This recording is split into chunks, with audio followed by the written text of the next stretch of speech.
Please tell us, what did you act? What did they ask you to do? So I act as a demon-possessed person, and who turn into lions. I see people destiny, and there were people that come around that I can see their destiny and tell where they are coming from. If you look at that video, you see the practical aspect of it. Then he will tell me what to do. If I fall down, you hear him telling some words so that I will know what to do as I'm on the ground. So I will not mess up. Whatever he's saying, then he will come and do what he's saying at that moment. Because if he doesn't, sometimes I may not be looking at things, I may be facing another place. So if he's acting and he had to say something in order for me to comprehend what he wanted me to do. So by the time he demonstrated that thing, I would just go along with it. So to convince people the more. So me initially, before I have money. Even when I was doing crime, I have 2 Jeep by then. I was staying in Otago here. I bought the house at 60 million. As far back as 2010. But when I was arrested, all those property were seized by the police. I was arrested by SARS. But then SARS was still in existence. What were you arrested for? I was arrested for robbery and kidnapping. I was sentenced to prison. I was shot on my leg here. SARS. And they killed 2 of my colleagues. But then I was taking cocaine, I was smoking all these things. And then by the time I come out from... Do you want to tell us how this kidnapping stuff is arranged? How people used to arrange it then, so that people can also learn? Is this something you would want to talk about? Yeah.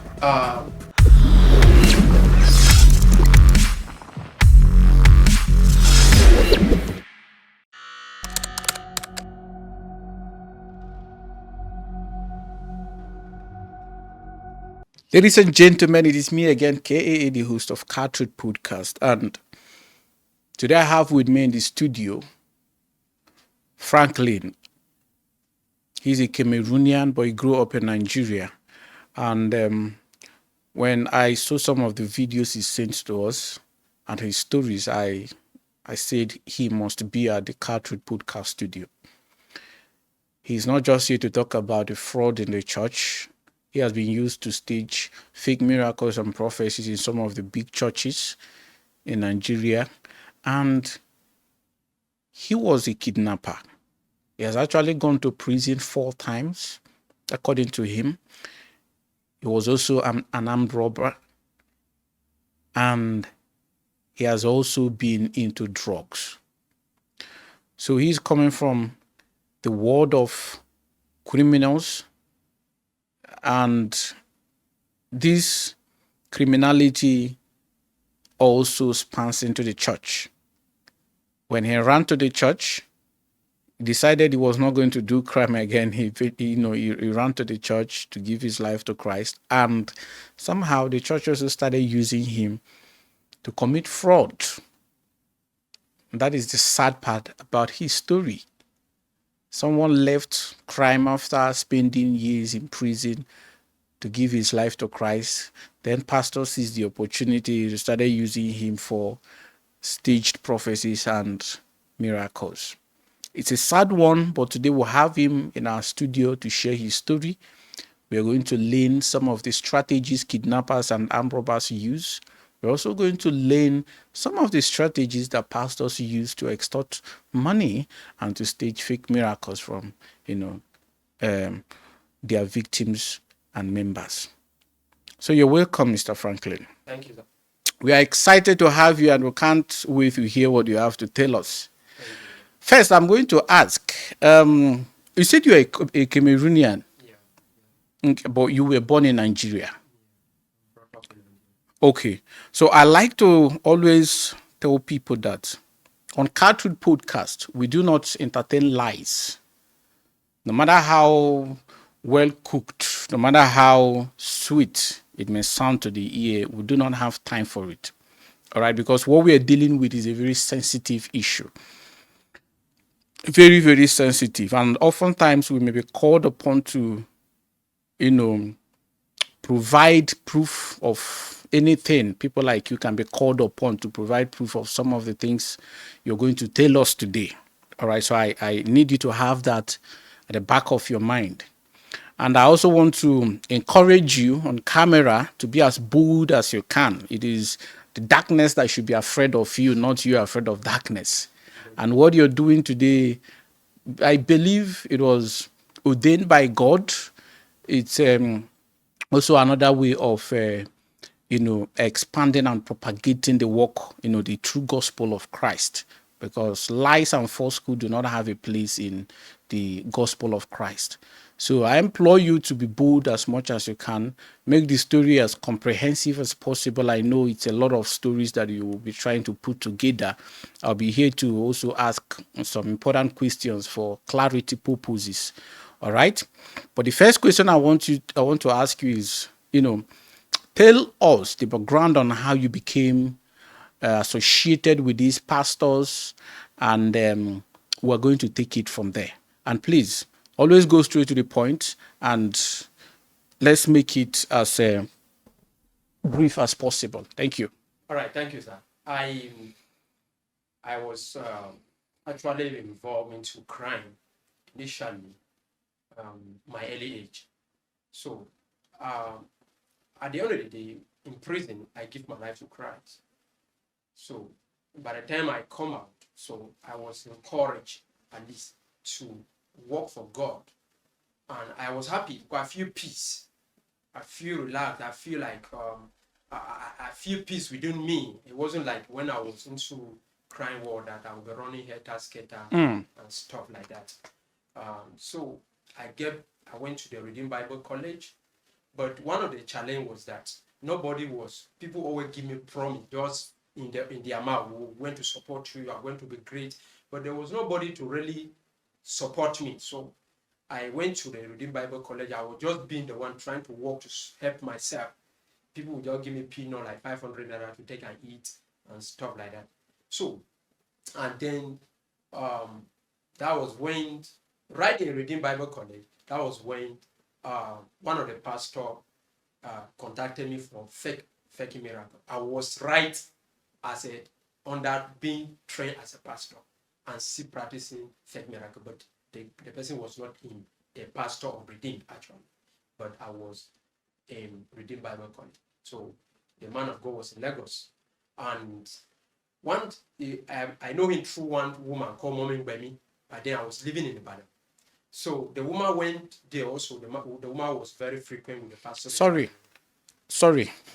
So I like you. This Redeem Bible School. Where is it located? It's located at Ibadan. Ibadan. Yeah. All right. The man who invited you, the pastor who invited you for Fake Miracle, please also mention his name and his church. All right. Then you can continue from there. So the man who invited me is Dr. Emmanuel Chima Kereke.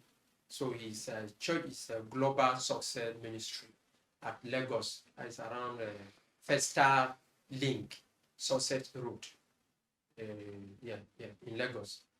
And then he's on Facebook. He have a Success TV like that. Even if you go there today, you see my miracle. It's on that. It's on the channel today. It's there today. So I went there. We arranged for 25,000 naira, and I went there. We do the rehearsal in the evening that day. So I stayed in the church. I sleep in the church. Then the next morning, then he came. They agreed to pay you 25,000 naira. And you people even did rehearsal. Yeah, we did. Okay. So then the next day, then he come for the service, and then we started the drama and everything, and it went well. There was not mess up. I acted very well. I'm a good actor actually, so I acted very well. And the unfortunate thing is that I didn't know what happened after the service. They were supposed to pay my money, but he left. That he was traveling to US. That the elders or whatever they call them, that they should give me some money. When I made there, they only give me 2,000 naira. Please tell us, what did you act? What did they ask you to do? So I act as a demon-possessed person, and who turn into lions. I see people destiny, and there were people that come around that I can see their destiny and tell where they are coming from. If you look at that video, you see the practical aspect of it. Then he will tell me what to do. If I fall down, you hear him telling some words so that I will know what to do as I'm on the ground. So I will not mess up. Whatever he's saying, then he will come and do what he's saying at that moment. Because if he doesn't, sometimes I may not be looking at things, I may be facing another place. So if he's acting and he had to say something in order for me to comprehend what he wanted me to do. So by the time he demonstrated that thing, I would just go along with it. So to convince people the more. So that was what actually happened. Then after that, he never paid me the money. Actually, he never paid. And like I always say, then I didn't have anything. Actually, it was out of needing food or something to eat, and not. I was serving in the church. But I was not being paid and stuff like that. And I was still in the Bible college. And when I see the opportunity, I just went out of ignorance and then out of hunger. So by the time I come back, some of my pastors, they watch it. There's one of my pastors in the church, he watched it online and he confronted me. But I explained to him that I just went there for this. He was not happy, actually, that I did that. But there was nothing he could do. He could not broadcast it in the church. He just told me that it was wrong. And then Pastor Idris, he said it was wrong, that I shouldn't have done that. So from there, I then joined Sinai Global Outreach. I joined Sinai Global Outreach. I wanted to preach the gospel. Actually, I had the passion to preach the gospel. I had the passion to reach out to people. That was when I gave my life to Christ. In fact, I was going to prison. I was going to prison to preach to prisoners and stuff like that. I even come to Abuja prison. I even have my ID card by then, prison ID card, that I went to preach to prison. I even wanted to produce a movie. I even write to the Controller General of Prison to produce a movie about crime and how to go about that. So, but they didn't give me approval. So I joined a mission agency so that I will be preaching to unreached people, especially the Fulanis that they live in the bush. So the mission agency was sending me to these people. Now, what the mission agency do is that they were just making me to make money. They were not paying me, but they are using what I'm doing to make money. They will use it, take it to the people in the city, get their money, but they never supported me. I worked with them for about 9 years. I think good 9 years, but they can't beat their chest and say, this one thing we have helped this brother with. See, I've been working with us, or this one. It's Sinai Global Outreach. The director is Pastor Deji. So they may watch this broker. If they have anything that they have said, this boy have ever benefited from us after 9 years, they can come out and work in several places, open several mission agencies, living in the bush, eating Fulani's food, sleeping with them, working with them, people who they can wake up anytime and kill you and nobody will know that you are gone. So these people don't stay there. When I joined this mission agency, they were nobody. But today this mission agency is a big agency today. And they have never contributed anything to my life. And that was the worst part of it. The worst part of it is that I never depend on anybody. So I started doing business, despite the fact that I was working with these people. And then the business was doing well. And unfortunately, some people, because they didn't like what I was doing in the field, in those rural areas, they didn't like it. So they gang up against me. And they arrested me, framed me up. But the most painful part of the issue was that during this period that I was arrested, my mission agency distanced themselves. I mean, I was still working with these people before I was arrested, wrongly arrested. They never show up during this period. I was the one who fight all this fight. Why were you arrested? I was framed up that I was sponsoring Kidnapper because my business was doing well. And where was this? It happened in Tede, that is around Shaki area. So I came to this area. The area was dominated by Fulanis. And I started preaching the gospel. I opened a school. The school is still in existence today. I opened a school. The school grew up. I will show you the school. You can see the school. It grew up and it became a very big school. It was accommodating almost about 200 students. And I was one who personally brought up this school. Me alone. I was teaching 5 classes alone. I will teach from morning to 3 o'clock alone. I barely 2 hours in a day. Then the ministry is taking the glory and just doing that for God, for the passion, just doing that for the passion. Also, and then I started a business in the village, and then the business was growing. I registered a microfinance. The microfinance was growing. I was borrowing people. In that village, there is nobody who can say, I've never borrowed money from my hand. Not a single person. The entire village, they usually come to my house. GPO, commissioner, DPO of police, soldiers. Many of them have their list. I even have their photocopies when they come to collect this. You have every district document present. I can show you. You see them that they will collect those. So they usually collect them from my hand. Then I build houses, and then people suddenly started getting angry and say, we just come to a village, and within 4 years you are making this amount of money, and then you reduce your price of your goods down, and then our markets are not being sold. So that was how they came up with the police. The police was aware of this, and this is not a lie. They were aware of this thing before they arrested me. Because if you arrest somebody that the person is sponsoring kidnapper, at least you should do investigation before you start parading the person in the village as a kidnapper. But they paraded me, and within 6 days, they say I was innocent. They locked me in the cell for 6 days, and they released me and said I was innocent. For 6 days? Yes, for 6 days. And they released me and said I was innocent. After my business had been damaged, every of my property had been sold out. Within that 6 days? Yeah, within that 6 days. By which people? By the villagers. And as a matter of fact, they even stopped me from going into the village when I was released. I had to go back to the police headquarters and report before the police call some people and say, and I mean, this is just few people in the village. If you go to that village today, people love me. They like me because their children, I was the one who brought up their children. When I come to the village was a bush. I developed the village. As a matter of fact, when the Bale of the village died, they started calling me Bale. Because of the development I was doing in the village. But that is not even my problem. My problem was that by the time I was arrested, the mission agency, which I have served for 9 good years, these people know me, I served them for 9 good years, whatever, every of their platform carry my pictures and my work. All their platform, everything they are doing, they carry my pictures and the work I'm doing in the field. That's what they are using to mobilize finance for them in the field.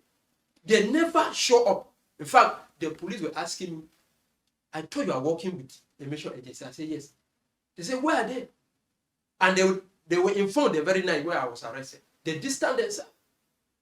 And when I asked them, they said they were trying to do logistics, they were talking with lawyers for 6 days. We were talking with lawyers. It was a day that I was released that the director came. We were already released before he came. And the director, when I was doing my business during COVID-19, the ministry was broke because there were no more, the church activity was not going on. If from the church that they usually have money, church activity was not going on. It was my business that was progressing. I was the one sponsoring the ministry with my own personal money. They will call me, send money to this person, send money to this person. I will be sending money to them. And with this my money, I used to give scholarship to children. I used to help people, do things for people. Even to today, some of the missionary of this mission agency, this Sinai Global Outreach, they are still owing me money. People like Baba Aruna, Baba Okwe, they are still owing me money to today that I give them. They will say, give us, we will pay you. It's the mission agency that will call me to give them, that they will pay me, and they never pay. So I was handling the school personally alone. I doesn't bother the mission agency. If I want to do uniform, if you look some of the uniform you see on my page with my children, I use my money to buy it. Books and all those things. I use my money to buy it, to sponsor all this. So this your mission agency. They use your work to collect money from people. Yes. How do they do that? What they do is that as far as you are preaching in the field,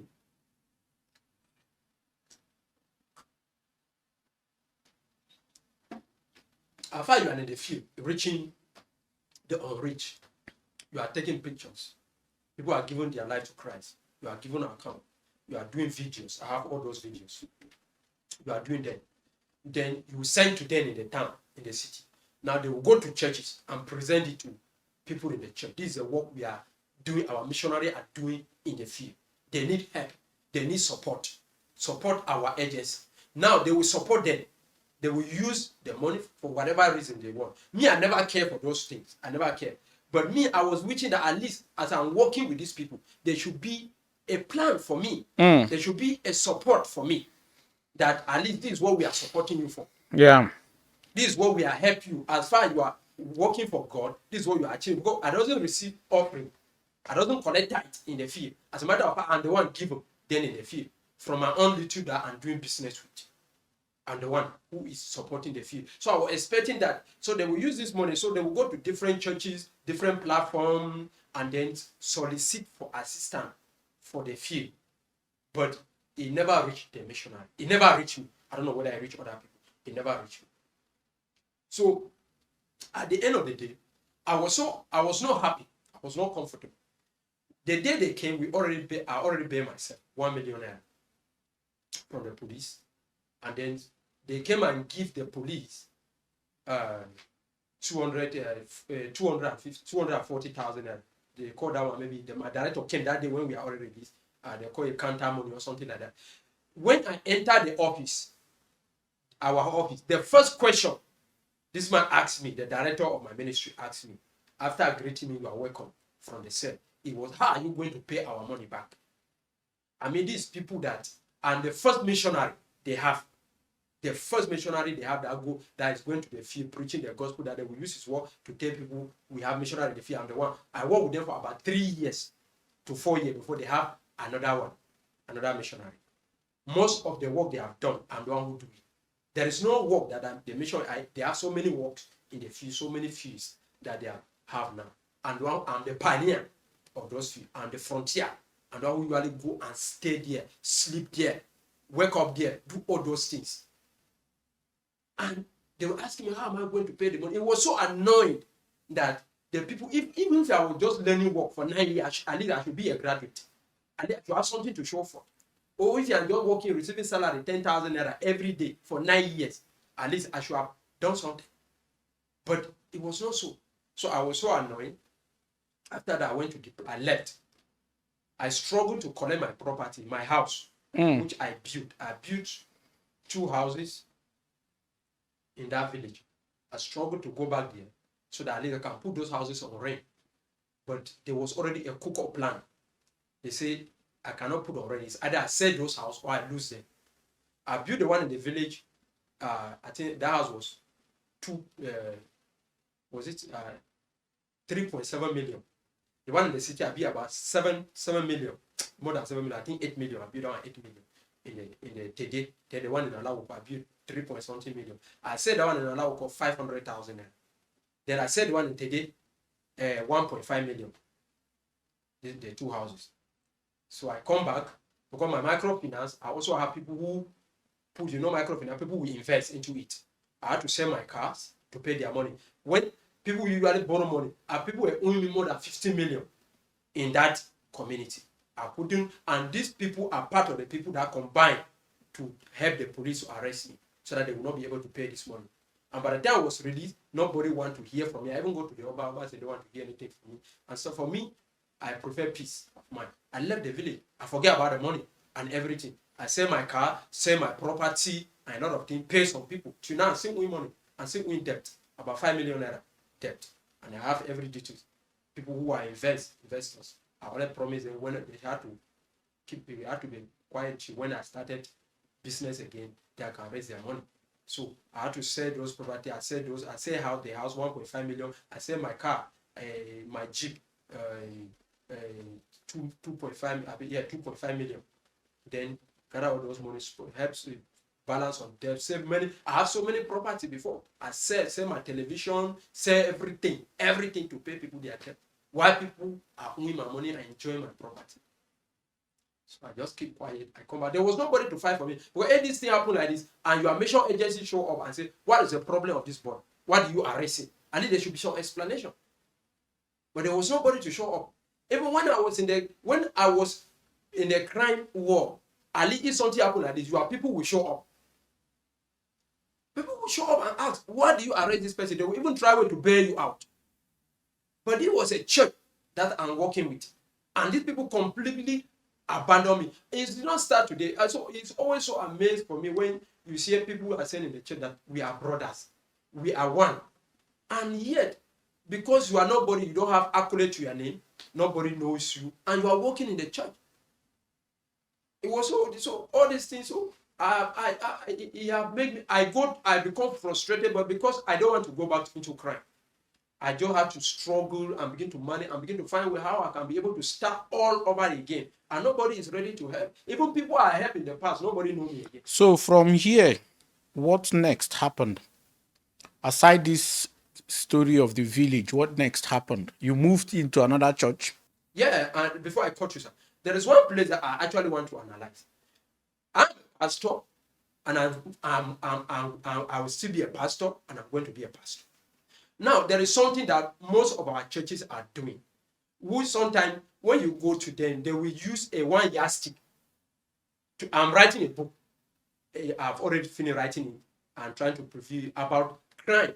How can you be able to guide people who they are coming from crime, addiction, and all these people into fit into Christianity, to fit into the kingdom of God? Because people don't know how to do it.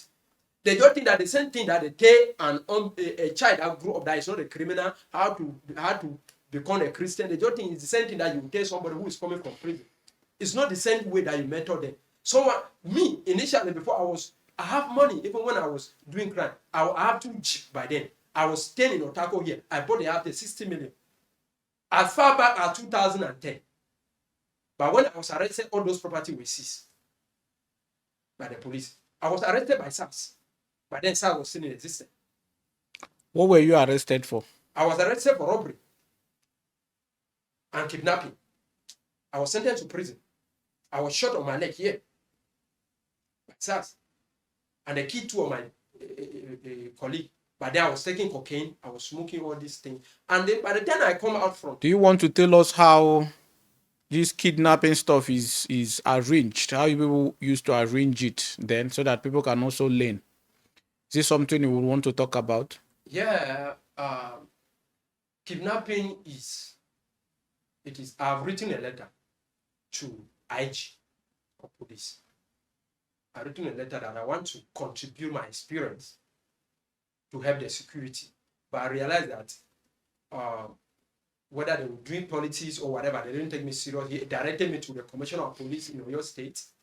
I went to the commissioner of police. The commissioner of police called me. When the commissioner of police sent me to the state security department or stuff like that. So they were just doing all those stuff. I see maybe they are not ready. So I keep them quiet. I still have a copy of that letter. And they even asked me to submit my strategies, which I written. I still have it. I submit. They endorse it. Mm-hmm. But they keep quiet. So when you talk about kidnapping are in different categories, which you cannot analyze it or everything to say this how it operates. But they have their method of operation. Which, number one, kidnappers, those that kidnap, which is a syndicate, those that they go to do this kidnapping, they are being sponsored. They have their boss. Their boss doesn't go for this kidnapping actually. They are just, most of those people that you see, they arrest them. Most of them, they are errand boys. But one thing about crime that people doesn't understand, that crime is a culture. It's like a lifestyle. I mean, if I'm a criminal and you arrest me, I can prefer to die without calling my boss name. Yeah. Because number one thing is that if I don't die, my boss will save me. Or if eventually I come out, he still don't want to help me. My boss can help me from police. My police cannot help me from my boss.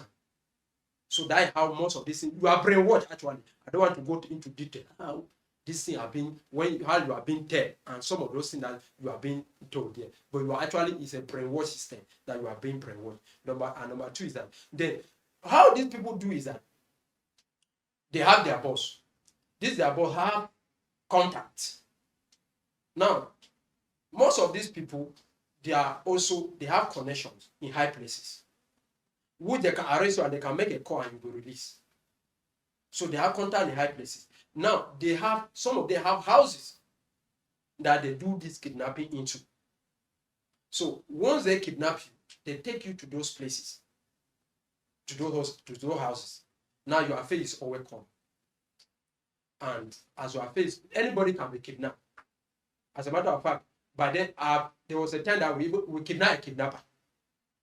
You people kidnapped a A kidnapper. kidnapper, yes. So it do happen.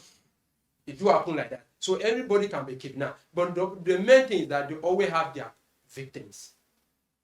That made they strategize. But there is also a what they call rampant kidnapping. People just go on the road.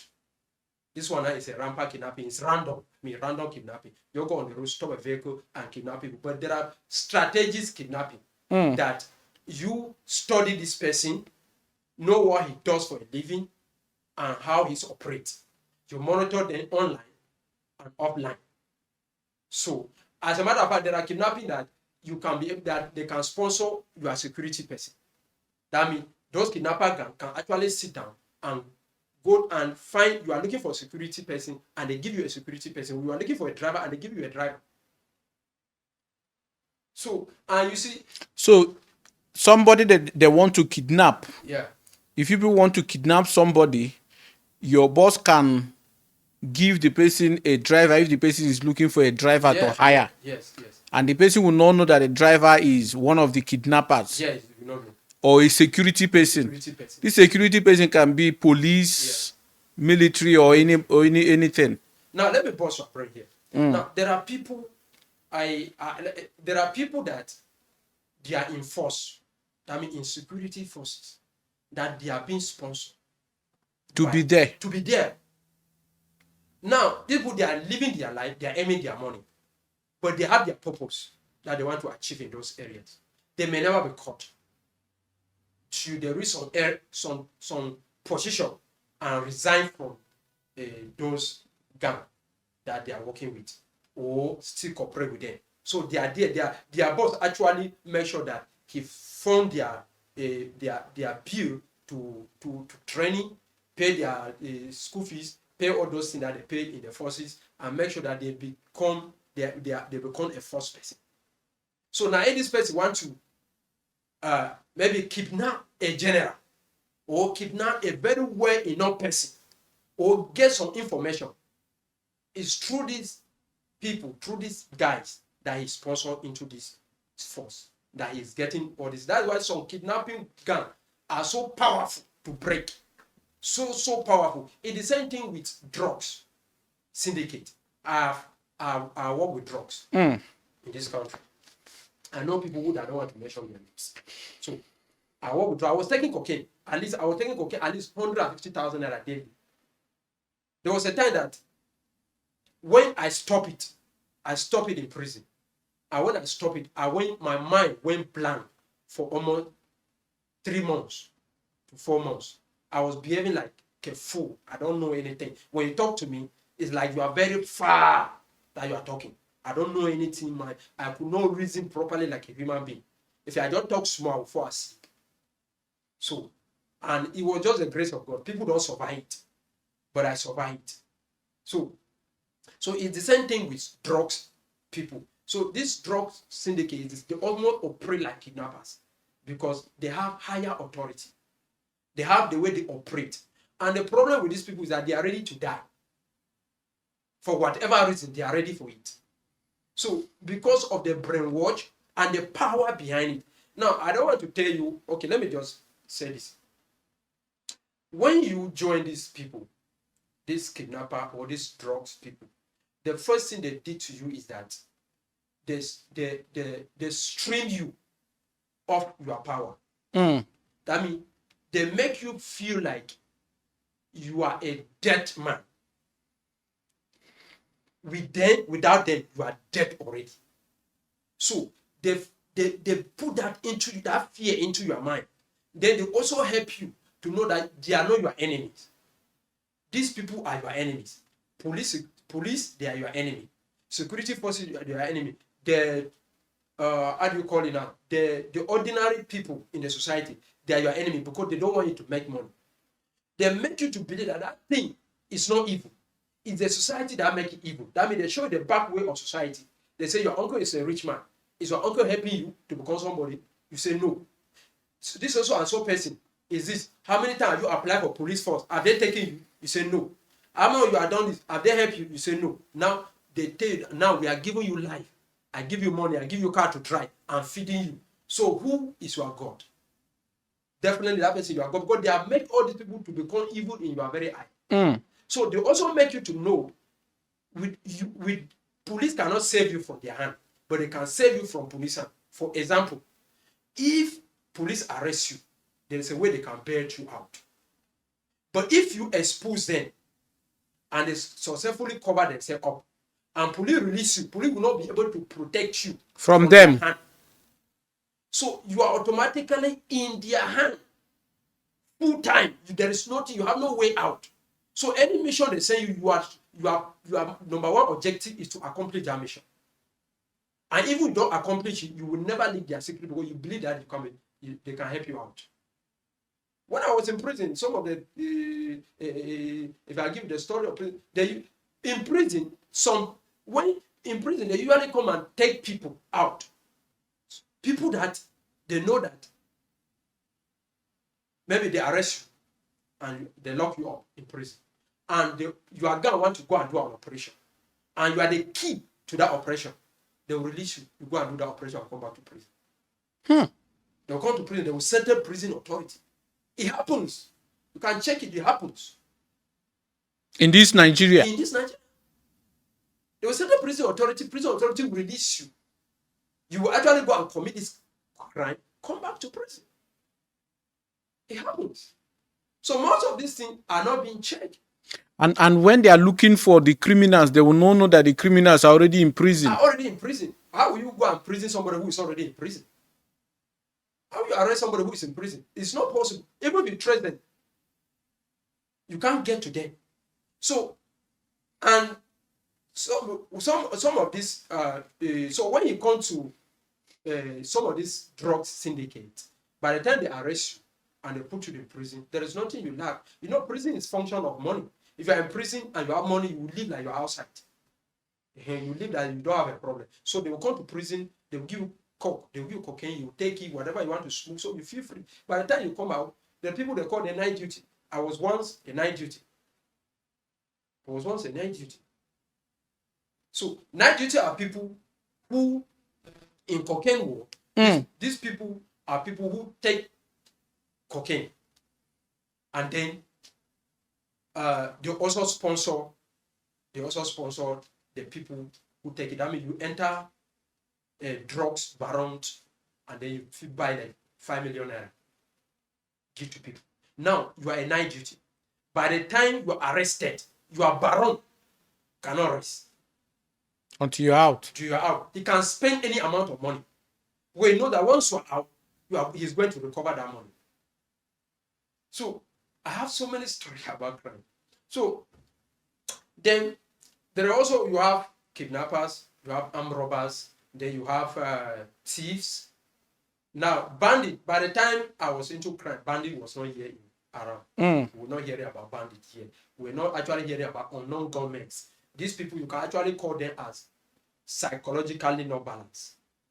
But they have an idea which they are driving at, which is inside one of my books, which I'm writing presently now, which how to deal with those areas, how to tackle those areas and those bandits and whatsoever like that. I make it clear there that those people, they have an idea who somebody planning into their mind. And you don't kill idea with guns. You replace those ideas. There is no way an idea can never be killed. The ideas I have about crime was not killed. It was replaced with another one, which made me to understand that I can also earn a living through a genuine process. So if by then you come and begin to abuse me, that crime is not good, it doesn't make any sense to me. By the time when I was into criminal war, I did not know that I'm doing bad. I did not see like I'm doing evil. I see people that they are the one doing evil to me. By the time you are interfering with my crime, I begin to believe that you are the one that is wicked, not me. I see myself, I'm just trying to survive, I'm just trying to make a living, and you are removing food from my mouth. So people don't understand. Also, it's an ideology. A criminal in Africa and a criminal in UK, they have the same worldview. They may have different operation, they may have different strategies, but they have one worldview. Just one. And what is their worldview? Their worldview is that when you ask a criminal, why are you stealing? Number one thing is that they don't blame themselves. They never blame themselves. They create a scenario to cover themselves up. That means they blame other societal factors. Yeah. It was because my mother died. It was because my sister died. It was because this person did this to me. So they always bring this aspect into their life that make them to commit crime. That's their worldview. They always see themselves as or that the politicians are stealing, so they also want to steal. They also want to steal. Our government are not doing well. So, and when you want to, for instance, if I want to raise a criminal gang now, it doesn't take me 24 hours to raise a gang. Or if I want to join a kidnapping, somebody was asking me the other day, how do you identify you now you want to join a kidnapping? Who was asking me? Okay, it was one pastor. Say, if you want to know if you want to join a kidnapper now, kidnapping, armed robber, how do you do? I said, well, you as an ordinary person, you may not know how to join it. But it's very easy to do that. For instance, what people don't know that if I and you are communicating, I'm a criminal. And this person is not a criminal. We are a criminal. This person will never understand what we are talking about. Even though he's hearing our language, what we are saying, but he may not get the concept of what we are talking about. So it's very simple now. If I want to raise a criminal guy, I know places that I can go. In this Abuja, I know places that I will go. I know people. Number one is that you meet desperate people, desperate youth. People who have nothing doing, and they have church all around them, not reaching them. They have church all around them. Just go there. Let me just go now to Mabuchi. Let me go to Apo. All these places, I can name you places in Abuja. Let me just go to Wuse, where they are taking call. And then within 24 hours, I'm able to raise a gang of robbers. Now you are talking about guns. How do you get guns? Now they have kingpins, people they call kingpins. Number one, if you don't want to get it by yourself, you go to kingpin. How do you get it by yourself? You either knock a police officer and collect it, or make a target and collect it. If you cannot do that, then you go to kingpin. You have people who they are called kingpin, they have guns. They will give you. They'll rent it to you. Rent it to you. You go and operate, come and give return. Now this kingpin is so unfortunate that even in our force, they have people who they are doing these things. Like I told you before, there are people, even DPOs, who they are connected to this. They rent guns out. You have military people who they are involved into this. You are seeing countless times how they arrest military people who they are sponsoring kidnappings and bandits and so on. They have all these people. So our society is a kind of tied up that. So when you see people blaming Tinubu for insecurity, they don't know what they are saying. Our society is so tied up that no one person cannot be able to do it. One person cannot be able to eradicate crime. Why? Because it is all they have full soldiers of crime. Then you have authority soldiers of crime. So, and these people, they operate in different frequencies. Now, when you see, there are people that their own is just to look for a gun. They go on the road, kidnap somebody, take the person to the bush. They call the person family and demand for money. Now, other people, that is another one. Then another people is that they have insider. Now, the insider give the information about everybody in the town or in that village and everything they do. Now, how they do is that they come to you, they kidnap you. As they kidnap you, they don't use their phone to call anybody. They use your own phone. When they kidnap, they ask you to carry your phone. You carry your phone. They take you. Now they keep you here. Now maybe they kidnap you here. Then they take you to another place. Then they will use your phone. Go to another place. Call for ransom. Now, that's why sometimes when you hear, they say, why don't police track this kidnapper? It's possible to track them at times. But most of the time, they don't use their phone that you can track them. And most of the time, those SIM cards, when they buy, they throw it away. Now, this is what I've been trying to teach for some years. Some of these things about crime, how some people in prison, there are so many innocent people. How they go to prison? How do they do it? Most of these kidnappers in those days, and armed robber, what do they do is that when they want to divert a serious crime from them, from tracing them, when they go to a place, probably to go and arrest people, they will go to some places, pick recharge cards that some people loot, go to this place, operate, and trade those recharge cards there. This recharge card I will buy 200 naira. Now, Police come the next day and saw those recharge card and an exhibit. That recharge card have a serial number on it. They use that serial number to trace who looked that recharge card, and they begin to trace wrong person. This person know nothing about crime. He did not commit it. He don't even know anything. All is that he buy a recharge card and throw the piece on the ground. And police arrest this person, go and lock him, he rot in jail for crime, for armed robbery. He did not commit anything. The same thing they are doing with POS. So our system have become to the point that you really can't be able to protect yourself except God actually. And the people of God, they are actually mixing up the issue. And that's where the when my issues come to mind, but because I go so deep that I can never go back to crime. I could have said, election is coming. I could just invent myself in one of the politicians and say, I want to be available. They will start using me. I have the brain. I know how to run all these things. I have the mentality. I've been there. I was an expert. I was one of the smartest people that you talk to. I know how to create things. Even my mission, anybody I work with will tell you, because I was trained when I was young. I was probably trained up in these rugged things. So, and I was so smart. And that my smartness was evil. There was nobody to help me channel that smartness to the right source, to the right energy when I was growing up. So I channeled it to evil. I was so smart that I know how to manipulate my victims and rob them.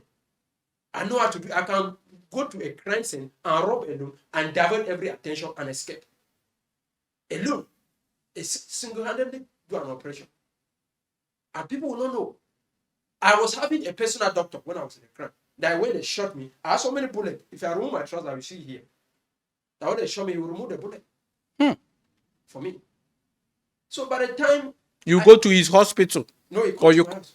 He come to my house. By the time I was locked up the first time in prison, I come out, I see commit crime, I lock up the second time, and they started preaching to me. I have to give my life to Christ. I have to accept Christ. But the problem is that when I come out from prison, the church, or what let me say, the Christianity almost make me to go back. Try worse than who I was in the past. I become frustrated, nothing to eat. All what they tell me is that I need to fast. If you look into that video, you see that I was lean. If you look into some of my video when I was doing business, you see how I fat. I was doing well.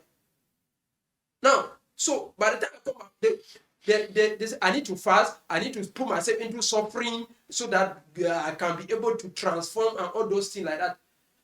It's not everybody that go through the process. You don't expect somebody who was spending at least 100,000 every day.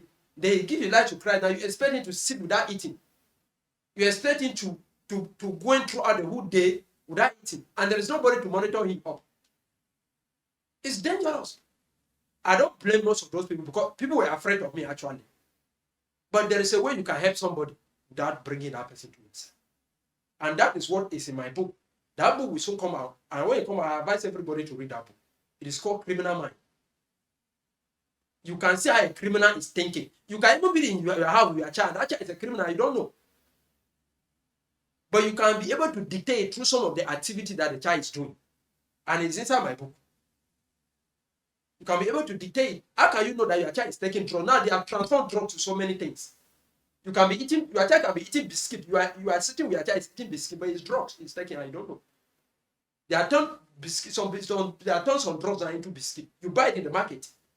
It's in supermarket, you don't know. You went there with your child and you see he bought it. So a lot of things is changing. We are in the Gen Z generation and things are getting worse and people don't even know how it's getting. You see people kidnapping themselves. What come about that one?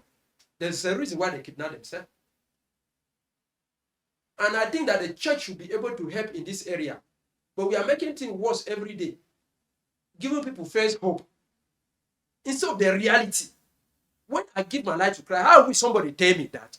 Frank, as you have come born again now, you need to sit down now and plant your life.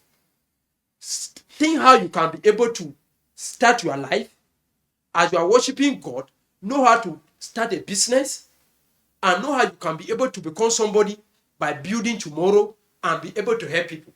Tomorrow, you build a house, you can also achieve an empire and become somebody. But no, they didn't tell me this one. Or they tell me that I should be mindful of heaven. All what I'm doing, I'm going to heaven. So all my song was, I'm going to heaven. I never even think that. I never see all this. That was why you see I went to the field. I went to villages among the Fulani preaching the gospel. You can see me, all my video. You see me in those interiors, so that I will sleep under trees with Fulanis. I follow the inside bush, preaching the gospel to them. Inside forest, preaching the gospel. Follow them with their cows, with their animals. We'll go and sleep 3 days, 1 week inside forest. Come back. Because all my mind was heaven. I want to go to heaven. I want to go to heaven. Jesus is coming. Jesus is coming. I don't care about my family. The first time that my family issue started coming to my mind was when my mother fell sick. My mother fell sick. I needed an operation. I didn't have 1 naira to support her. I didn't even have intention to marry.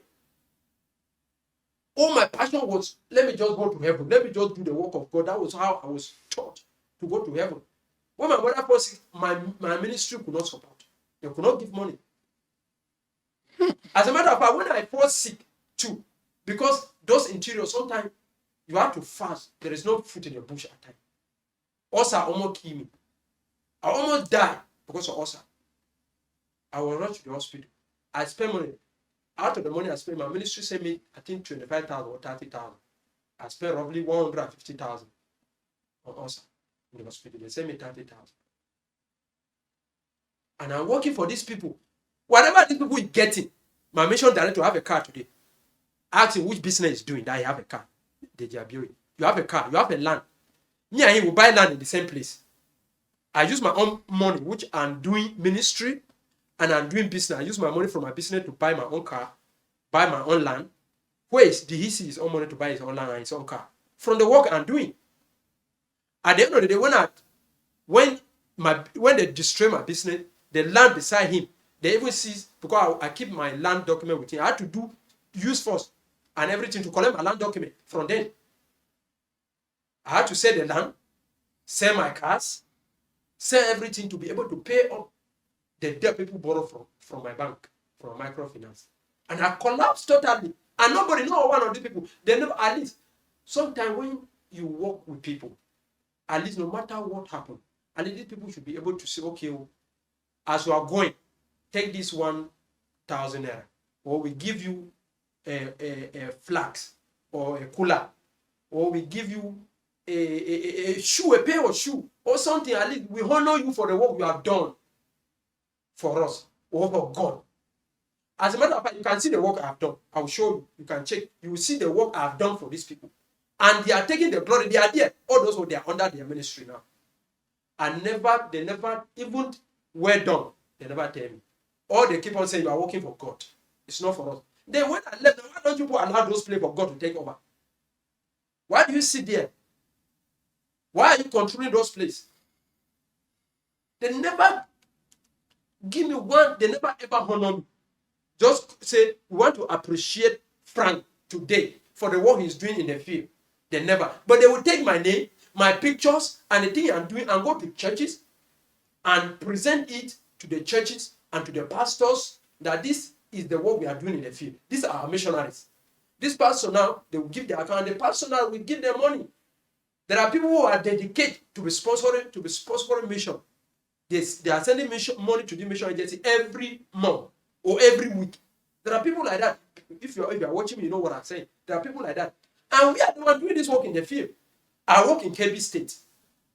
I work in Kwara State. I work in Oyo State. And all these places, I work among the Fulanis. I work in Kebbi State among the Kambiri and the Dukawas. The place here exists today. It's reading that is in that place today where I work. I built a school there, a structure. I'll show you the pictures. I built a structure there. I went to Kwara State. I also, among the Fulani, I opened a school, started a church. It's still in existence. All these things I said, they exist in Kwara State, in Barotel local government, in Turaki, under this ministry. I built a church there. I started a school there. The school is still ringing. Some of those children which I teach them in that school, some of them they are in Lagos, some of them they are in different places. They usually call me, say, some of those people in Oyo State, in Tede and in Alakuko. I built a school there, started a church there. That place has developed. The school is a big school, you can see. I single-handedly do all this thing. I was teaching 5 classes. alone, 5 classes. I lean like this. I was black like Boko Haram. Black.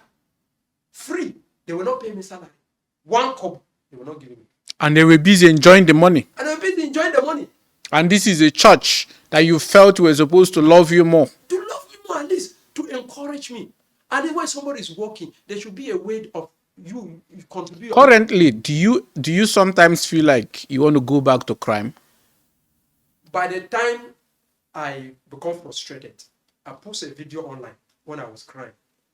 One person contacted me and called me. I know the person very long time ago. He's into politics. He's in Jos now. I know him in Taraba State. I've been in about 36 states in this country. Or 37, 26 states or 27 like in this country. He called me. He said I should come. You have a job. I should not worry everything. He said I should come. But I know this person. I was tempted To go. I was really tempted. But I don't have that guts again. I cannot be able to do what I used to do in the past again. I will be killed. You need some guts to be able to operate. If you don't have guts, you can't. Just imagine I come here to operate. And at the end of the day, I want to run away and you grab my leg, and police is coming. And my colleagues are running away. And I can't go. My heart is big, I can't shoot you. What do you think will happen? I will be arrested. Or I will be killed. So that passion, that heart, that God is no longer there. But sometimes I feel like going back to crime. Because I don't blame the church, or more maybe because people have probably betrayed the church. But I think that the church need to do more because on the street people are loved more than we are loved in the church. When they used to arrest me when I was in the street, when I was a criminal, when I go to prison, you know what happened? People think that when you go to prison, they condemn you. They abuse you. All the people that you see they're committing evil outside, that we are condemning them, when they get to prison, whether you kill 50 people, when you get to prison, you have people that support you. They stand beside you and say you did well. I don't think there is anybody who did evil that go to prison and don't have a supporter in that prison. You must have it. You have people that will support you. How more of somebody who is doing good things? What can we support? I used to go to prison, from prison to prison. Nobody is supporting me. I used to use my money from my business to go to prison to preach. But everybody is just, as far as I cannot be able to do all those fake miracles again, to associate with people, tell lies on the pulpit, and stuff like that, nobody will support you. They don't care. And send it openly. As far as you cannot be able to cooperate. I have a friend, he into this thing, I don't want to call his name. He's in Calabar presently now. He may know his name. If you see him doing all those Calabar, I don't laugh. We know ourselves. I know what he's doing. He's a pastor. And he's doing all these things. You see miracle. I never call him for once. I never beg for him. I don't know how to beg. That's just my problem. And that's why I've been in this stage. Even to the point of committing suicide. So that let me take my own is my view, my main purpose. I don't have one purpose now in this life. Just one. If I can just do one thing that at least people will praise me for, even if it take my life. Death is people are scared of death. I'm not. When people don't understand that the people that are supposed to be afraid, let me just put it this way, are supposed to be the one afraid that you should not die. Not you afraid. Because when I die, nothing happened to me. You don't know anything again. I don't know anything. It's people that are at the back that they feel the pain. So my idea is that I should not die. I should die in the right way. I want to be buried by the right people, not by the vagabonds. That's the only thing that have been keeping me alive. I should be buried by the right people. I should not be buried by vagabonds. So if I can just do one thing today that will save, that will put a good name, and even in me to stand for trailer, I can't just commit suicide. But anything that I can do that will save people, that will be able to put a light to something. That was why I applied to I write to IG. I said I want to help them. I know most of the strategy this bandit do. Go to KB State. I worked in all those places. Go there. You will see about 30 kilometers. There is no checkpoint. There's an entire village like this, like Lugbe or other places. There is no single police in that area. How will bandits not operate? They will operate freely. In Kebbi State, I did a video in Kebbi State. I don't know whether the video is seen in my phone when I went there to do interview. I worked in that place some years ago, and I opened school in that place, in that village, in Nana village, in Kebbi State. I opened school there. I teach the children, they love me so much. I left. After some years back, I went there. I realized that the school had collapsed, and Redeemed Church is there. There is no school. The children are not going to school. But the church is there. The church is there, collecting offering and tithe. They give their offering and tithe in millet, and they don't give the money. When you enter the church, how you see it, you see it. Church is there, Redeemed is there. Redeemed take over that mission agency. Well, it was a mission setting. I mean, not mission setting. Huh? It was a mission setting, which I go there. I started a school and then build that setting, and then I left. Redeemed later come over and take that place. They refuse to help the children to go to school. They leave the school collapse. And then you expect the children to become somebody tomorrow. Why would they not be a bandit? Why they don't have anything upstairs? The church is there collecting their mother offering while their children are going to farm with their mother. And the pastor is sitting there praying morning and evening, doing Bible study, doing Sunday school. I know to be in Kebbi State, in another village, I can give you Ember. That's the boundary between Niger and in Kontagora, regional local government around that area. Bandits take over that place when I went there, and these people were complaining. Bandits will come about 500. When I say 500 bandits, on bike, and operate, cook and eat. Bandits will come and cook and eat. There is nobody to interrupt them. They will cook and eat, carry cows. Cow. You know what I mean to move cows, and not security operating will be able to disturb them. I wrote to IG, I said I can be able to help with my idea how these people operate, how I can make them be afraid. IG endorse it, but let's do nothing about it. I have a copy of it, of that letter. So one thing is that you keep on you hear some language like criminals are not from the moons. They live with us. They are our friend, they are our neighbor, and that is just the truth. They are not from the moon. All you need is that you need to understand how these people operate, how they think, and what they do. If you don't understand it, there is no way you can be able to defeat them. And one of the most important things, when the IG asked me to give my strategies, how you operate, I detailed some things.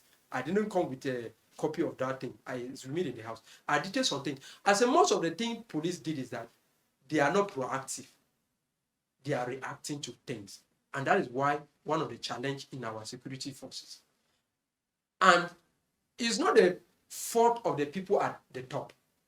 It's definitely the fault of the people who are doing this thing. Because if the police can be active like criminals, the way they drop around, they are active in their own terrain. If police too and security forces are active in their own terrain, crime will reduce. But you already said that some of the police people are part of the criminals. Yeah. So I believe they know the right thing to do. They just don't want to do it. And presently, I am down. I have to struggle to eat. I have to borrow money from Loom app to eat. I'm looking for a job. In fact, I met a woman the other day who said I was helping her to sell toothpaste so that at the end of the day I will get my own little out of what I said. I don't have a problem. I've been chatting with her to assist me. I'm a hustler. I don't beg. I've never gone to anybody to beg for anything for my life. That was how I was brought up. It's just unfortunate that when I get into the church, instead for the church to assist me to become somebody, they were using me. I worked with Redeemed for almost about 3 years. Not sure. This winner in Abuja here, this winner chapel in Durumi, we're the one who renovated that chapel. I worked there free of charge. They were not paying me. We're the one who renovated that chapel when they was doing it. I think that should be about 2013 or thereabout. We're the one. I come out from prison that 2013. I was in winners. We're the one who renovated free. So I think sometimes I feel like the church want me to go back into crime, but I've made up my mind. I did not just grow up and decide to become a criminal. No, that was not how my life started. It was just because I was just badly brought up. I was brought up in an environment that that allow crime. And I grew up as a child. I started doing crime at the age of 14 years old. And it became a lifestyle. And it's just by the grace of God that I'm alive. Because most of the people who were doing this thing together, they are dead. They are gone. So if it would be an evil for me to decide to go back to crime again. So, and politicians, by the time I was working in those days, politicians would also use me. I work with some politicians too as well. They used you to do what? They will use you for their political propaganda. You will go and talk to cause havoc. People will go and then gather people to. I don't want to say something here that may bring issue anyway. But they will use you to help them win election. At the end of the day, they will still dump you. Giving you peanut, they will, you will carry you inside vehicle and up and down and stuff like that. At the end of the day, you think you are a big person and you are nobody. You gather crowd, gather youth, intimidate people to vote for this person and stuff like that. So, and by the time I entered into the church, sincerely, I felt peace. I really feel peace. But the only problem is that the church is an area whereby when you are not yet up to do something, if you cannot use the church use you. That is just a problem in the church.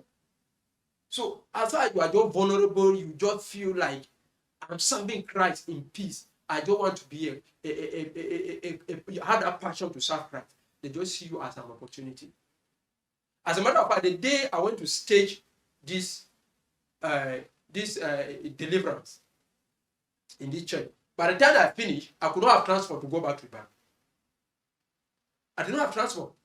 But the man sent me transport to come. By the time I finished, they couldn't give me transport to go back. I had to call another person, Pastor Taiwo from Mantle of Fire in Ibadan. He had to send me back to the Mantle of Fire in Lagos, how do you call that place? In Lagos. To go there, somebody may give me transport before I come back to Ibadan. So, and I felt I started preaching about this. I started preaching about this 2019, about this particular setup in the church where people organize miracles. Most of this thing that Ed Damina is talking about. If you go to my page at 2019, I started preaching about it. My ministry called me a backslider. They cautioned me, they threatened me, and from there we started having problems. I think that's one of the reasons that they could not help me when I entered into trouble. I started talking about tithe. I started talking about most of this organized religion whereby they do things. If you go on my page as of 2019, you will see it 2019, 2020. They threaten me, they call me, I should not do this, I backslide, I don't know Jesus again, and this. If you go on my page, you see what the message I've been preaching. Because I come to realize the truth after I started studying Bible from the original Greek and Hebrew. After my mission, after I finished from mission school. But I finished from Bible college. After Bible college, I went to mission school. After I finished from mission school, I realized that most of the things that we are being taught in the church is not true. When I was in Redeem, I was taught to, in fact, one of the most dangerous things where I was taught in Bible school was that I should never, as a pastor, you should never criticize your fellow pastor. That you should flow along. That is dangerous. When you criticize your fellow pastor, that means you will not be endorsed. That means another pastor cannot call you to preach. You will not be popular because people will not know you. If they are not calling you to preach from their pulpit and make you know, nobody will know you. So you come out, and almost everybody that go through Bible school, he's been taught that. That's why you see that people see most of these things that have been preached are heresy, that is wrong. People know about it, but they can't talk. Because if you talk, nobody, you will go down the rain. Nobody will invite you. You will not be popular. You will not get anybody again. So that was the challenge. And when I come out from the Bible school, when I go to mission school, I begin to realize that most of these things, they are not true. Because I started studying Greek and Hebrew. I started doing all these things, and I began to realize that in Bible school, they tell us that all you need is heaven. All you need is to serve God. You don't need anything on this earth. All these cars, all these, and our GO, they are buying all these things. But they tell us that we don't need it. That we have that in heaven. So by the time I go to the Bible school and I started studying Greek and studying the life of Jesus, I realized that it's not true. I realized that most of those things, they are not really. Jesus wants you to establish your life. Jesus wants you to also build an empire. Jesus wants you to also to set a goal and achieve it, to impact your community. And that was what I did in that community when I went there. When I went to that community, I realized that the people in that community, they were making money but not making use with it. They would just make money, eat it at the end of the day, spending their money anyhow. So I erect a microfinance for them to be saving their money and withdraw it when they want to do something reasonable. And the people love it. The entire community love it. I was having more than 500, 700 customers saving money in my microfinance in that village. And they will withdraw it. Some will withdraw it to buy machine, some will withdraw it to get married, some will withdraw the money to build houses. When I come to that village, you can count the house that their roof is in, all with thatched houses. But when I left, they were modern houses. I was the first person to build a modern house in that village. And other people see and copy it. A modern house that have a ceiling, tight, the flooring, and have glass window. I was the first person to build in that village. Other people then copy it. Today, if you go there, you see modern houses. I developed the village from the knowledge I got.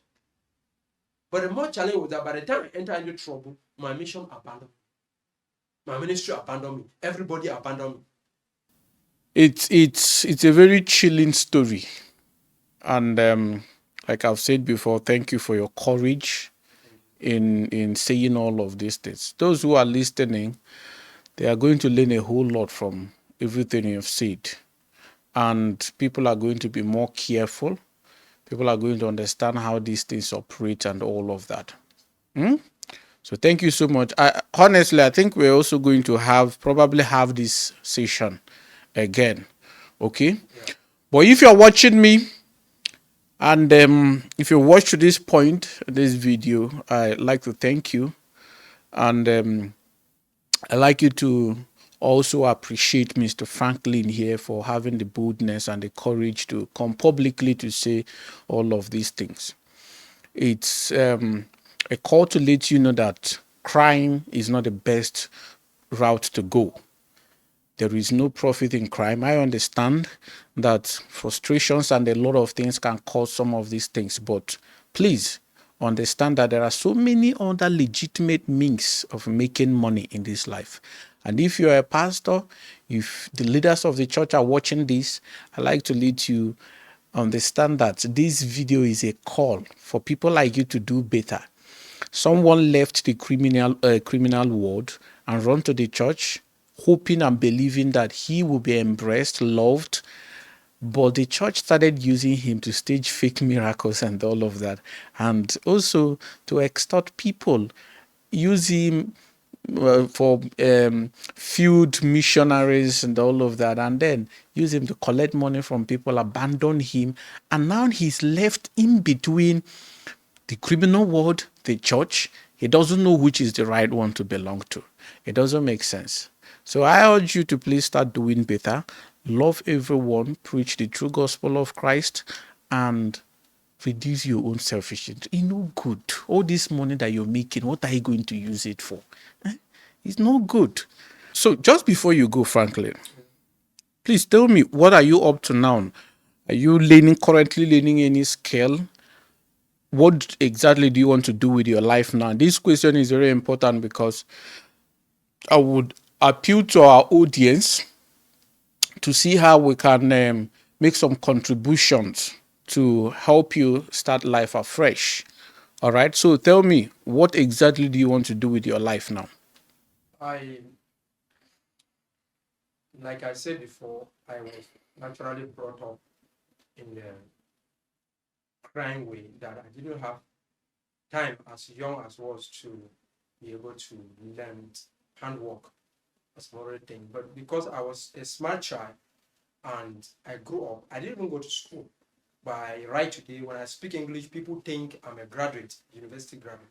And when I write, even people find it difficult to read, even graduate, because I'm intelligent and anything I do, I understand so fast. So I decided to educate myself by myself. I read books, go online, take online courses and stuff like that. But I want to start a business again. I want to start business again. I want to go into business now. All I need is a little money to get a shop. What kind of business? I know how to do provision. I know how to set tithe. I know business of clothes. Which one I can show you one of my shop when I was doing business. I sell shoes, ready-mades, and tithe, and provisions, mineral, flowers, sugar in wholesale. That was what I was doing before I collapsed. So, Okay. All right. Please, if you're hearing this, I'd like to appeal to you. We don't usually do this on this. I don't like begging people to contribute to anything we're doing, because I understand how sensitive such things can be when you're asking for money. And at this juncture, I'd like to ask everyone watching us to please, if you're a fan of KaaTruths and the work we do, please, we're going to display Franklin's account number on this video, as you can see on the screen.